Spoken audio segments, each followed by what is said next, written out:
Haleluya, puji Tuhan, salam damai sejahtera di dalam cinta kasih daripada Tuhan Yesus Kristus. Selamat pagi dan masih suasana tahun baru Bapak Ibu ya. Sekali lagi masih dalam hari-hari ini masih suasana tahun baru.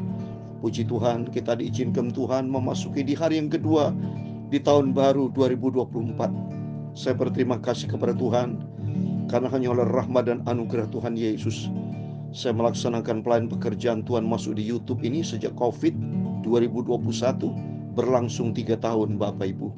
Dan sejak 1 Januari 2021 peristiwa COVID harus disampaikan melalui online karena ibadah secara onsite susah waktu itu. Jadi atas izin Tuhan harus melalui online. Dan saya menyampaikan firman Tuhan melalui YouTube ini online dari sejak 1 Januari 2021. Setiap pagi baca perjanjian lama, kalau malam perjanjian baru. Puji Tuhan, ini anugerah Tuhan. Jadi di pagi yang indah ini kita mau baca perjanjian lama. Di Kejadian pasal 38 ayat 1 sampai 30 tentang Yehuda dan Tamar. Siapa itu Yehuda dan Tamar? Mari kita nanti bahaskan firman Tuhan. Biar hari-hari kita minta sama Tuhan. Saya sudah sampaikan firman Tuhan ya di hari yang pertama supaya kita menjadi serupa dengan Kristus. Hanya Yesus satu-satunya Tuhan Juru Selamat kita. Tanpa serupa dengan Kristus berarti serupa dengan dunia ini atau serupa dengan iblis. Tidak bisa masuk surga, sudah. Standarnya masuk surga kalau standarnya Tuhan Yesus ada dalam firman Tuhan. Untuk saya akan sampaikan firman Tuhan semua, yaitu tujuannya supaya kita menjadi serupa dengan Tuhan Yesus. Untuk itu saya, Pastor Yakub Rahmat, akan menyanyikan sebuah pujian di dalam buku Tabernakel Glory nomor 27, putih dan bersih bagaikan salju. Tuhan memberkati kita semua. Putih dan bersih, amin, haleluya, bagaikan salju, amin, haleluya. Basuhlah semua dosaku hingga putih bagai salju, amin, haleluya. Basuhlah Tuhan dosaku dalam darah-Mu yang suci, amin, haleluya. Penuhi selalu hatiku dengan kuasa Roh Kudus, amin, haleluya. Jiwaku bagimu, basuhlah semua dosaku, haleluya. Basuhlah dengan darah-Mu, amin, haleluya, hingga putih bagai salju, amin, haleluya. Putih dan bersih, amin, haleluya, bagaikan salju, amin, haleluya. Basuhlah semua dosaku hingga putih bagai salju, amin, haleluya. Tuhan bermahkota duri, menanggung banyak sengsara, amin, haleluya. Diberi nyawanya gantiku hingga ku dapat selamat, amin, haleluya. Basuhkanlah hidupku ya Tuhan, agar hamba jadi milik-Mu. Basuhlah dengan darah-Mu hingga putih bagai salju, amin, haleluya. Putih dan bersih, amin, haleluya, bagaikan salju, amin, haleluya. Basuhlah semua dosaku hingga putih bagai salju, amin, haleluya. Penuhi hamba dengan Roh-Mu, haleluya, untuk mengatasi dosa, haleluya.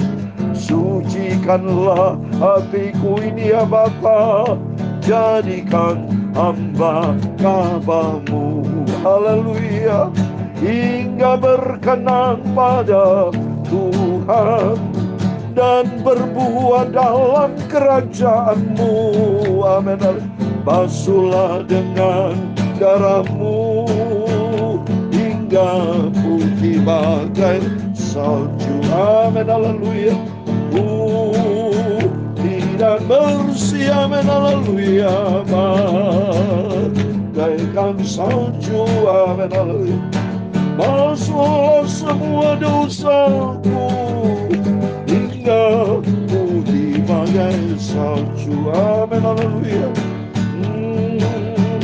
Dalam kitab Nabi Yesaya pasal 1 ayat 18. Haleluya. Marilah baiklah kita berperkara kepada Tuhan. Firman Tuhan, sekalipun dosamu merah seperti kirmisi, akan menjadi putih seperti salju. Sekalipun berwarna merah seperti kain kesumba, akan menjadi putih seperti bulu domba. Darah Yesus sucikan. Amin. Haleluya. Putih dan bersih. Amin. Haleluya. Ya Tuhan, punya mula kebesaran dan kejayaan, kehormatan, kemasyuran, dan keagungan. Ya segala-galanya ada di langit dan di bumi. Ya Tuhan, punya mula kerajaan, dan Kau yang tertinggi itu melebihi segala-galanya sebagai kepala. Sebab kekayaan dan kemuliaan berasal daripada-Mu, dan Engkau-lah yang berkuasa atas segala-galanya. Dalam tangan-Mu lah kekuatan dan kejayaan. Dalam tangan-Mu lah kuasa membesarkan dan mengokohkan segala-galanya. Sekarang ya Tuhan Allah kami bersyukur kepada-Mu dan memuji nama-Mu yang agung itu. Tuhan Yesus, sucikanlah mulutku, hatiku, pikiranku, sebentar kami mau baca firman Tuhan. Ampunilah semua dosa salahku Bapa. Bawa aku di dalam kebenaran firman-Mu Bapa. Segala puji, hormat, kebesaran, ketinggian, kemuliaan, keagungan, kesempurnaan, kekudusan tempat tertinggi di atas segala-galanya hanya bagi Engkau Bapakku, Tuhan Yesus. Terima kasih Bapa. Kami percaya pagi yang indah ini Kau hadir memberkati kami. Hanya oleh rahmat anugerah-Mu kami memasuki di hari yang kedua di bulan Januari tahun yang baru 2024 Bapa. Biar makin hariku bertambah-tambah di dalam kasih karunia Tuhan. Dalam nama Tuhan Yesus kami sudah berdoa mengucap syukur. Haleluya. Amin. Puji nama Tuhan. Selamat pagi Bapak Ibu, kita bersyukur sama Tuhan. Saya hanyalah rahmat anugerah Tuhan. Saya sudah 3 tahun untuk melaksanakan firman Tuhan, memberitakan firman Tuhan melalui YouTube ya. Karena dulu tidak ada YouTube saudara ya. Saya kalau khotbah menyampaikan firman Tuhan langsung onsite datang ya, kemanapun, bahkan ke Israel, ke luar negeri, keluar kota ya. Tapi kalau saat ini luar biasa cara Tuhan melalui YouTube bisa tersebar di mana-mana saudara ya. Ini berarti kegenapan firman Tuhan seperti di dalam Matius 24 ayat 14 bahwa firman Allah Injil kerajaan ini ya akan diberitakan seluruh dunia, sehingga tidak ada alasan lagi orang tidak mengenal akan firman Tuhan. Baru kesudahannya terjadi. Saya mau baca ke Matius 24 ayat 14, demikian firman Tuhan. Dan Injil kerajaan ini akan diberitakan di seluruh dunia menjadi kesaksian bagi semua bangsa. Sudah itu barulah tiba kesudahan ini. Berarti peristiwa COVID, firman Tuhan ini, Injil kerajaan diberitakan seluruh dunia melalui apa? Baik secara onsite, online ya. Ini sudah digenapi saudara. Ini baru kedatangan Tuhan sudah tidak lama lagi. Benar. Lihat peristiwa-peristiwa terjadi peperangan, gempa bumi. Saya dengar di Jepang juga terjadi gempa. Banyak peristiwa-peristiwa kegenapan firman Tuhan. Kesulitan-kesulitan 2 Timotius 3 ayat 1. Masa-masa kesukaran akan terjadi. Murtad terjadi, nabi palsu saudara. Semua satu persatu firman Allah digenapi saudara. Untuk itu mari kita mempersiapkan diri untuk hidup kita berkenan kepada Tuhan, menjadi serupa dengan Kristus. Untuk itu mari Kita mau baca firman Tuhan supaya hari demi hari kita melangkah, jangan melangkah dipimpin oleh kedagingan kita. Mari kita baca nih, seperti Yehuda dan Tamar, apa yang terjadi, saudara. Ya, mari kita lihat apa yang tertulis dalam kehidupan firman Tuhan ini. Orang-orang yang dulu zaman perjanjian lama, saudara, kalau itu dosa tidak berkenan kepada Tuhan, itu jangan dijadikan standar loh Bapak. Jangan salah ya pikiran. Oh, di Alkitab ini orang berdosa kok boleh? Bukan begitu maksudnya. Contoh Yudas Iskariot mengkhianati Yesus. Kita mau tiru Yudas Iskariot yang mengkhianati Yesus? Kita mau tiru Kain membunuh Habel? Itu kan tertulis dalam Alkitab. Ini contoh. Supaya ini perbuatan-perbuatan yang salah jangan dilakukan. Tapi contoh yang benar. Contoh Yusuf. Yusuf waktu di godang istri Potifar, dia tidak jatuh. Itu bilang kita contoh. Ya, yang bagus. Tapi jangan mencontoh yang salah. Ya, oleh itu jangan saudara salah gagal paham. Oleh itu tanya sama Tuhan. Yang penting di sini mari kita mengikuti Yesus. Kita ikuti firman Tuhan. Yang firman Tuhan yaitu menjadi serupa dengan Kristus, dan firman Tuhan adalah sumber kebenaran. Ya, mari kita buka firman Tuhan, Kejadian 38 ayat 1 sampai 30. Demikian firman Tuhan. Tema yaitu dengan tentang Yehuda dan Tamar. Pada waktu itu Yehuda meninggalkan saudara-saudaranya dan menumpang pada seorang adulam yang namanya Hira. Jadi Yehuda ini sudah saya katakan pada waktu yang lalu, Yakob ini kan punya anak dari istri yang pertama itu Lea, saudara. Lea tuh punya anak 4 kan. Ada Rubin, ada Simeon, ada Lewi, ada Yehuda ya. Jadi kalau kita lihat sudah baca yang kemarin ya. Yehuda itu dari anak Yakob, Israel itu dari istri yang pertama namanya si Lea, saudara ya. Anak Lea nih Yehuda nih. Ayat yang kedua. Di situ Yehuda melihat anak perempuan seorang Kanaan. Nama orang itu ialah Suah. Lalu Yehuda kawin dengan perempuan itu dan menghampirnya. Saudara tahu kan, orang Kanan itu kalau kita lihat firman Tuhan di Kejadian 3:27, itu Kanan itu tidak disukai oleh Rahel sama tidak disukai oleh Yakob dan tidak disukai oleh Ribka, saudara, dengan Ishak ya. Ya, tidak menghendaki mendapatkan anak-anaknya itu dari perempuan Kanaan ya. Coba nih saya mau ambil Kejadian 28 ayat 1. Kemudian Ishak memanggil Yakob, lalu memberkati dia serta memesankan kepadanya, katanya, jangan mengambil istri dari perempuan Kanaan ya. Masa Kanan kalau kita baca di kejadian sebelumnya itu kan keturunan dari Ham itu yang dikutuk, itu Kanaan, saudara. Makanya tidak berkenan. Tapi namanya manusia di bandel, saudara.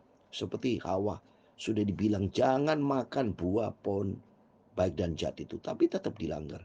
Dari dulu manusia sampai sekarang banyak melanggar firman Tuhan ya. Tapi bagi kita anak Tuhan yang sudah kita belajar, jangan pernah melanggar firman.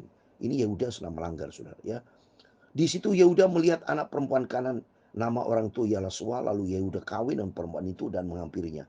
Perempuan itu mengandung, lalu melahirkan seorang anak laki, namanya anak pertama ya. Jadi Yehuda menikah dengan orang Kanan namanya Sua, anak pertama Sesudah itu perempuan itu mengandung lagi, lalu melahirkan seorang anak laki dan namanya anak itu Onan. Jadi anak kedua ya, Onan ya. Anak pertama anak kedua Onan. Kemudian perempuan itu melahirkan seorang laki-laki sekali lagi dan mengambil anak itu Sela. Yehuda seorang beradik Kesep ketika anak dilahirkan. Jadi punya anak 3 ya, laki-laki ya, Sela. Tapi Yehuda itu waktu ada dikatakan Yehuda ada di mana melahirkan seorang laki di mana Sela, Yehuda berang di Kesib ya, ayat 5 ya, ketika dilahirkan. Terus ayat 6. Sudah tu Yehuda mengambil bagi anak sulungnya seorang istri yang bernama Tamar ya. Ini anak pertama ya, di adik ketiga itu nama toh. Jadi dijodohkan dengan anak yang perempuan namanya Tamar ya, menjadi istri dari ya, perhatikan baik-baik. Tapi anak sulung Yehuda itu jahat di mata Tuhan. Maka Tuhan membunuh dia. Anak anak dari anak sulung Yehuda jadi mata Tuhan. Ini contoh supaya orang jangan berbuat jahat.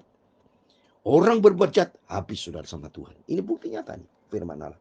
Jadi mata Tuhan, maka Tuhan membunuh dia. Jadi kita takut sama Tuhan. Jangan pernah menjadi orang jahat. Stop berhenti jahat buat jahat ya. Seperti dalam kitab Nabi Yesaya pasal 1 ya, stop berbuat jahat. Jangan sampai kita berbuat jahat ya, kita belajar. Lalu berkata Yehuda kepada Onan, hampirlah istri kakakmu itu, kawinlah dengan dia sebagai ganti kakakmu dan bangkitkan keturunan bagi. Memang zaman dulu ya, ini keluarga dari bangsa Israel ya, boleh bilang Israel, dari Yehuda karena dari Yakob Israel. Ini memang tradisi zaman dulu, kalau istri kakaknya itu meninggal, bisa digantikan oleh adiknya, saudara. Ya, adiknya. Ini Onan kan adiknya. Terus Onan apa? Tapi Onan tahu bahwa bukan ia yang punya keturunannya. Nanti sebab itu tiap kali ia mengambil istri kakaknya itu, ia membiarkan maningnya terbuang, supaya ia, coba saudara ya, jadi ini perbuatan-perbuatan orang. Jangan memberi keturunan kepada kakaknya, ya. Tetapi yang dilakukan itu jahat di mata Tuhan, maka Tuhan membunuh dia juga. Jadi jelas ya, Tuhan tidak suka dengan Onan ini ya, dibunuh sama Tuhan. Sela, Onan dibunuh sama Tuhan ya. Lalu berkata Yehuda kepada Tamar, menantunya. Tamar ini menantunya kan, ya. Tinggallah sebagai janda di rumah ayahmu sampai anakku Sela itu besar. Jadi Sela anak ketiga ya. Jadi karena dua-duanya mati, jadi maksudnya dari Yehuda ini, udahlah dijodohkan kepada adiknya sama Sela sampai besar. Sebab pikirnya jangan-jangan ia mati seperti kedua kakak itu. Maka pergilah Tamar dan tinggallah di rumah ayahnya. Jadi Tamar itu mantunya tinggal di rumah ayahnya ya.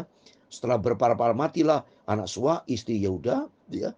Habis berkabung pergilah Yehuda ke Timna kepada orang-orang yang menggunting bulu domba-dombanya bersama dengan Hira, sahabatnya orang Adulam itu. Ya, jadi ternyata saudara, anak dari Yehuda ini mati semua saudara. Ya, mati semua mati ya. Ya, tetapi tungguannya Sela ya. Tapi ternyata Yehuda ya, lihat berikutnya ayat 13. Ketika dikabarkan kepada Tamar, bapak mertuamu sedang di jalan ke Timna untuk menggunting bulu domba-dombanya, maka ditanggalkannya pakaian kejadian ia bertelungkung dan bersubung lalu pergi di pintu masuk ke Enam yang di jalan ke Timna, karena dilihatnya bahwa Sela telah menjadi besar dan dia tidak berikan juga kepada Sela itu untuk menjadi istrinya ya. Dia ternyata kan Yehuda berjanji kan nanti kalau sudah besar Sela akan diberikan kepada Tamar. Dan Tamar mendengar Sela sudah besar, sudah menjadi besar. Tapi kenapa tidak dijadikan suami untuk Tamar ya? Terus apa yang terjadi saudara? 15. Ketika Yehuda melihat dia, disangkanya dia seorang perempuan sundal karena ia menutup mukanya. Yehuda lihat siapa? Tamar nih saudara ya. Jadi si Tamar pura-pura nih saudara ya, dengan menggunakan dia lepaskan kejadiannya ya, dia bertemu Yehuda, tapi Yehuda tidak tahu kalau itu Tamar. Saudara. Ayat 16. Lalu berpalingnya Yehuda mendapatkan perempuan di pinggir jalan itu sudah berkata, marilah aku mau menghampiri engkau, sebab ia tidak tahu bahwa perempuan itu menantunya. Tanya perempuan itu, apakah yang engkau berikan kepadaku jika engkau mengambil aku? Nah saudara, Tamar tahu itu Yehuda, papa mertuanya. Yehuda tidak tahu. Ini kedagingan semua nih saudara. Ini contoh-contoh dalam kitab kedagingan ya. Tamar dia minta apa? Kalau kau menghampiri aku. Jadi ya. Terus ayat 17 jawabnya. Ini jawabnya si Yehuda. Aku akan mengirimkan kepadamu seekor anak kambing dari kambing dombaku. Kata perempuan itu. Asal engkau memberikan tanggungannya sampai engkau mengirimkan kepadaku. Jadi itu kan dia janji Yehuda akan ngasih kambing sebagai imbalannya. Tapi itu kan belum diberikan. Si Tamar bilang, apa tanggungannya? Nah, apa jawab 18 saudara? Tanyanya, apakah tanggungannya yang harus kuberikan kepadamu? Ya, jawab perempuan itu. Jawab matremu. Jadi dia udah tanya apa? Oke, kamu minta tanggungan apa? Terus apa? Jawab perempuan itu, Tamar. Cap matremu serta kalungmu dan tongkat yang ada di tanganmu itu. Lalu diberikan semua itu kepadanya. Maka yang menghampirinya, perempuan itu mengandung daripadanya. Ya. Jadi Yehuda kan belum mengasih kambing domba. Diminta sama Tamar itu apa? Matremu serta kalungmu, tongkatmu. Waduh. Karena Yehuda ini kan kepala suku. Ya. Diminta Tamar, pinter saudara. Ya dikasih saudara ya. Ya, terus berikutnya ayat 19.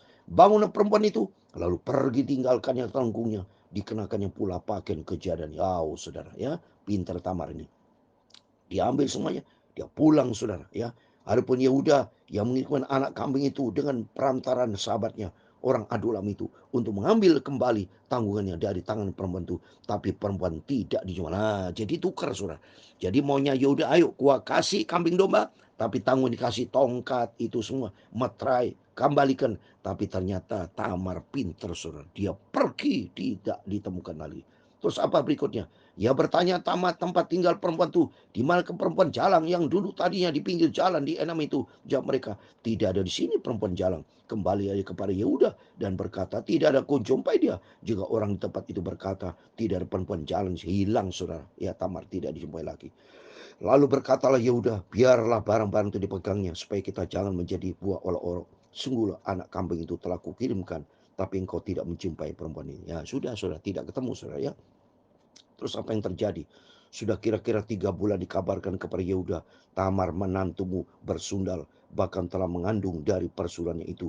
Lalu kata Yehuda, bawalah perempuan itu supaya dibakar. Nah, ada informasi sudah. Tuh mantumu Tamar, dia mengandung dengan sundal. Pada tidak tahu saudara.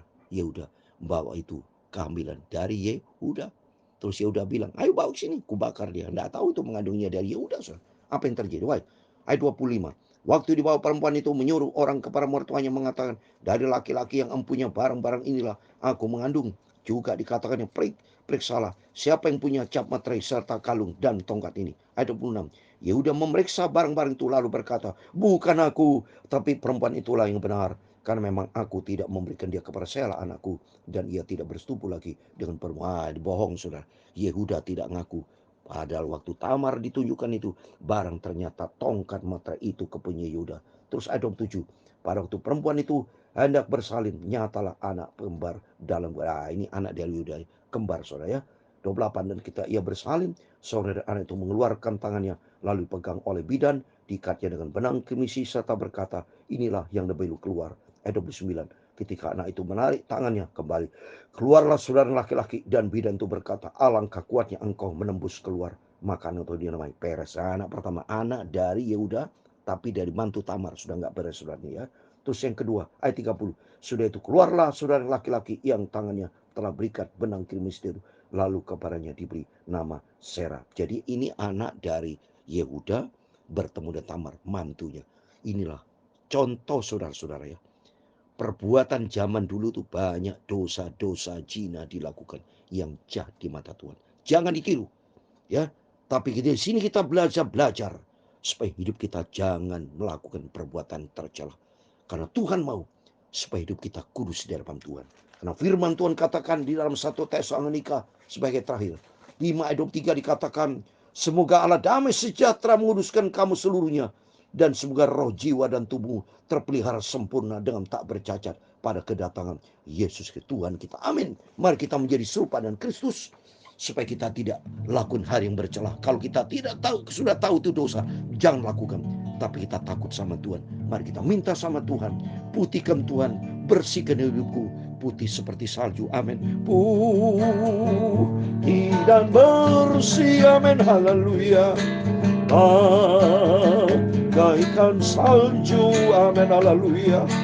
Basuhlah semua dosaku hingga putih bagai salju. Amin. Haleluya. Tuhan memberkati engkau dan melindungi engkau. Tuhan menyinari engkau dengan wajah-Nya dan memberi engkau kasih karunia. Tuhan menghadapkan wajah-Nya kepadamu dan memberi engkau damai sejahtera. Bapa kami di surga, dikuduskan nama-Mu, datanglah kerajaan-Mu, jadilah kehendak-Mu di bumi seperti di surga. Berikan kami pada hari ini makanan kami secukupnya, dan ampunilah kami akan kesalahan kami, seperti kami juga mengampuni orang yang bersalah kepada kami. Dan jangan membawa kami ke dalam pencobaan, tetapi lepaskanlah kami daripada yang jahat.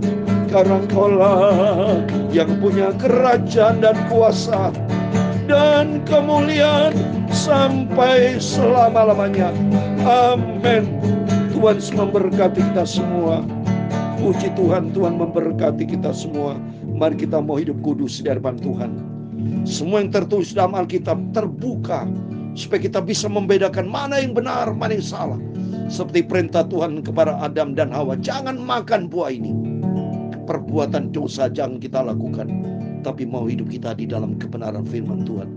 Karena kerinduan kita, tema, visi hidup kita, yaitu menjadi serupa dengan Kristus. Yaitu firman Tuhan tadi saya katakan dalam 1 Tesalonika 5:23, semoga Allah damai sejahtera menguruskan tubuh jiwa roh kita, tidak bercacat celah pada masa kedatangan Tuhan Yesus Kristus. Amin. Tuhan memberkati kita semua. Immanuel. Amin.